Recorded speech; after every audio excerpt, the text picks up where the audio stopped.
Hello everyone, কাঁচা লঙ্কার official YouTube চ্যানেলে সবাইকে জানাচ্ছি একটা ওয়ার্ম ওয়েলকাম। আজকে আমি একদম একটা এক্সপেরিমেন্টাল রেসিপি আপনাদের জন্য নিয়ে এসেছি। এই আমের মরশুমে আমাদের প্রত্যেকের বাড়িতে কিন্তু কাঁচা পাকা আমের ছড়াছড়ি। আজকে ভাবলাম আম দিয়ে কি বানানো যায়, এত কিছু তো আমের রেসিপি আপনাদের সাথে শেয়ার করেছি। আজকে ভাবলাম একটু পোলাও বানাই। আম দিয়ে পোলাও প্রথমে ভাবলাম কেমন হতে পারে খেতে, কিন্তু বিশ্বাস করুন বানানোর পর বুঝলাম খেতে কিন্তু দারুণ হয়েছে, বেশ চটপাটা হয়েছে আর একদম অন্যরকম হয়েছে। তাহলে চলুন আমার সাথে কাঁচা লঙ্কা রান্নাঘরে। আর প্রথমে আপনাদেরকে দেখিয়ে দিই এই আম দিয়ে পোলাও বানানোর জন্য আমি কি উপকরণ নিয়েছি। আমি যেহেতু বাড়িতে এক্সপেরিমেন্টাল একটা রেসিপি বানিয়েছি, তাই জন্য খুব বেশি উপকরণের ব্যবহার কিন্তু করিনি। এই আমাদের বাড়িতে মোটামুটি যা অ্যাভেলেবেল থাকে আমি কিন্তু তাই দিয়েই বানিয়েছি। প্রথমেই দেখে নিই কি লাগছে।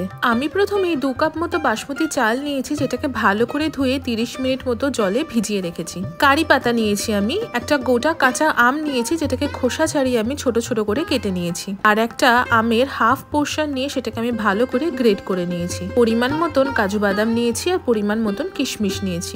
এবার আমি 3 টেবিল স্পুন মতো চিনি নিয়েছি, 1 টেবিল স্পুন কালো সর্ষে নিয়েছি, 1 টিস্পুন আদা বাটা নিয়েছি, 1 টিস্পুন রেড চিলি পাউডার নিয়েছি, কাঁচা লঙ্কা আর শুকনো লঙ্কা নিয়েছি, আর স্বাদ মতো নুন নিয়েছি। উপকরণ কিন্তু আমি মাত্র কটাই নিয়েছি।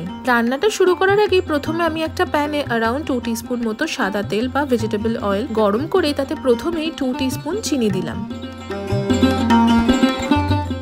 আর দিলাম সামান্য একটুখানি নুন। চিনিটা আমি প্রথমে একটু ক্যারামেলাইজ করে নেব। ক্যারামেলাইজ হয়ে গেলে যখন এই ব্রাউন কালারটা ছাড়তে শুরু করবে, সেই সময় আমি আগে থেকে কেটে রাখা আমগুলো দিয়ে দিলাম। আমগুলো কিন্তু চিনির সাথে বেশ ভালো করে আমি ভেজে নেব। 2 থেকে 3 মিনিট মতো ভেজে নেবার পর আমি গ্রেট করা আমটাও এবার দিয়ে দিলাম। গ্রেট করা আমটাও কিন্তু আমি বেশ ভালো করে ভেজে নেব। মোটামুটি 2 থেকে 3 মিনিট ভেজে নেবার পর যখন দেখবেন আমটা বেশ গলে আসতে শুরু করেছে, সেই সময় আমি রেড চিলি পাউডারটা দিয়ে দিলাম। রেড চিলি পাউডারটা দিলে একটা বেশ ঝাল ঝাল ফ্লেভারটাও আসে। এই মিষ্টি এবং ঝালের একটা কম্বিনেশনে আমটা খেতে খুব ভালো লাগে। এটা কিন্তু এমনি খেতেও দারুণ লাগে, গোজ রিয়েলি ওয়েল উইথ পরোটা বা রুটি, বাট আমি এটাকে পোলাওতে ব্যবহার করব। রেড চিলি পাউডারটা দিয়ে ভালো করে মিশিয়ে নিয়ে মিনিট খানেক সতে করে গ্যাসের ফ্লেমটাকে অফ করে আমি এবার এটাকে একটু ঠান্ডা হতে রেখে দেবো। এবার একটা কড়াইতে আমি 2 টিস্পুন মতো ঘি আর 2 টিস্পুন মতো সাদা তেল বা ভেজিটেবল অয়েল গরম করে ফোড়ন হিসাবে প্রথমে দিলাম কালো সর্ষে, তারপর দিলাম শুকনো লঙ্কা আর দিয়ে দিলাম কারি পাতা। 1 থেকে 1.5 মিনিট ভালো করে সতে করে নিয়ে দিয়ে দিলাম আদা বাটাটা। আদা বাটা দিয়ে আমি আবারও ভালো করে মিনিট খানেক সতে করে নেব। তারই মাঝে আমি সামান্য একটুখানি নুন দিয়ে দিলাম। এই আদার ফ্লেভারটা কিন্তু পোলাওতে দারুণ এসেছিল। এবার আমি কাজু বাদামটা দিয়ে দিলাম আর দিলাম কিশমিশ। পোলাও যখন বানাচ্ছি কাজু বাদাম আর কিশমিশ দেবো না তা কি কখনো হয়? কাজু বাদাম আর কিশমিশটা দিয়ে ভালো করে একটু ভেজে নেব। কাজু বাদাম আর কিশমিশটা কিন্তু নিজেদের পরিমাণ অনুযায়ী ব্যবহার করবেন, এতে কোনো অসুবিধা নেই। এবার আমি দিয়ে দিলাম আগে থেকে ভিজিয়ে রাখা আর জল ঝরিয়ে রাখা চালটা দিয়ে কিন্তু বেশ ভালো করে আমরা ভেজে নেব। এই সময় আমি গ্যাসের ফ্লেমটা মিডিয়াম টু হাইতে রেখেছি। দেখুন, আমরা রোজকার যেরকম পোলাও খেয়ে অভ্যস্ত, তার থেকে কিন্তু এই পোলাওটা স্বাদে একদমই অন্যরকম হয়েছিল। এবার আমি স্বাদ মতো আবারও খানিকটা নুন দিলাম। দেখেই বুঝতে পারছেন আমি কিন্তু পোলাওতে কোনো রকম গরম মশলার ব্যবহার করিনি। আমরা জানি পোলাও মানে কিন্তু গরম মশলার একটা ভূমিকা থাকে। আমি গরম মশলার জায়গায় এখানে ফোড়ন হিসাবে ব্যবহার করেছি কারি পাতা আর গোটা সর্ষে। তার জন্য ফ্লেভারটা কিন্তু একদম অন্যরকম এসেছিল, বেশ একটু চটপাটা আর একটু সাউথ ইন্ডিয়ান টাইপের ফ্লেভার এসেছিল। এরই মাঝে জল গরম করতে বসিয়ে দিলাম। কতটা পরিমাণ জল ব্যবহার করেছি সেটা আমি একটু পরে আপনাদেরকে বলছি। চালটা কিন্তু বেশ যতক্ষণ না ভালো করে ভেজে ঝরঝর হয়ে আসছে ততক্ষণ কিন্তু ভালো করে ভেজে নেব। এই ধরুন মিডিয়াম টু হাই ফ্লেমে আমি 7 থেকে 10 মিনিট মতো চালটা ভেজে নিয়েছি।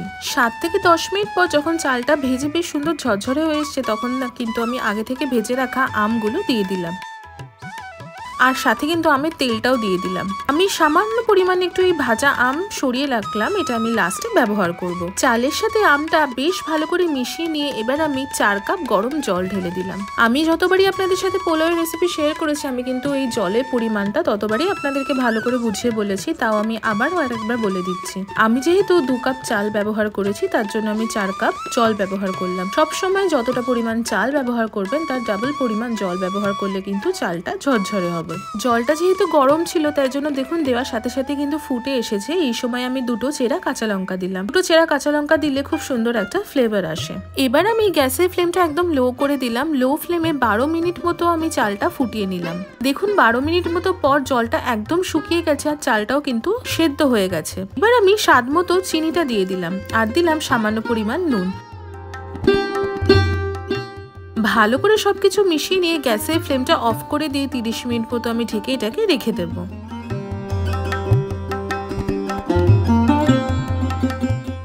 30 মিনিট পরে দেখুন চাল কিন্তু সুন্দর ঝরঝরে হয়ে গেছে। আমি এবার এটাকে গরম গরম সার্ভ করব।